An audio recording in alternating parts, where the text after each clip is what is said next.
Ils sont une trentaine à avoir passé la nuit au rond-point Schuman. Mais qui sont ces manifestants anti-TTIP? Parmi eux, nous avons rencontré deux étudiants, Quentin et Lola. Je m'appelle Quentin, je suis étudiant en agronomie à Oui. C'est pas dans ce sens-là que l'agronomie doit aller maintenant et l'agriculture doit essayer de se tourner vers quelque chose de plus soutenable, de plus respectueux de l'environnement parce qu'il y a un gaspillage de ressources de pétrole, etc. dans l'agriculture actuelle qui convient pas et là on va vers du pire en fait. Moi c'est Lola, je suis étudiante en communication et journalisme à l'ISFSC, j'ai 19 ans. Je suis sortie un peu de ce cadre scolaire et j'ai commencé à rencontrer d'autres gens, j'ai commencé à découvrir d'autres formes de pensée vis-à-vis de l'Europe.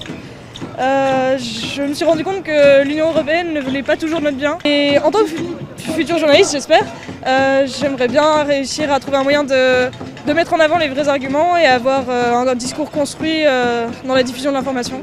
Contre ce traité de libre-échange également, Nicolas et Sarah, deux employés de Bruxelles. Je m'appelle Nicolas, j'ai 29 ans, je suis éducateur en maison de repos ici sur Bruxelles. J'ai peur pour la qualité des maisons de repos en général. Quand il y a des restrictions, ça touche principalement d'abord les secteurs, tout ce qui est social, tout ce qui est l'enseignement, et culturel, avant de toucher les autres secteurs, mais ça touchera indéniablement tous secteurs confondus. Je m'appelle Sarah, je suis prof de néerlandais, j'ai des enfants aussi. J'ai même déjà un élève qui m'a suivi un soir à une nuit debout. Il y a des liens qui passent, mais c'est plus de manière informelle, pas devant la classe, devant tout le monde. Je n'essaye pas de dire aux gens « venez tous », mais voilà. Ça se passe à niveau humain, oui. Et c'est justement pour défendre les valeurs humaines que Francis, 48 ans et père de 3 enfants, a démissionné de son emploi de consultant. J'ai laissé tomber mon travail habituel, ma maison, ma voiture, et maintenant je vis chez ma maman. Quand je regardais mes enfants, je leur disais tous les soirs « je t'aime ».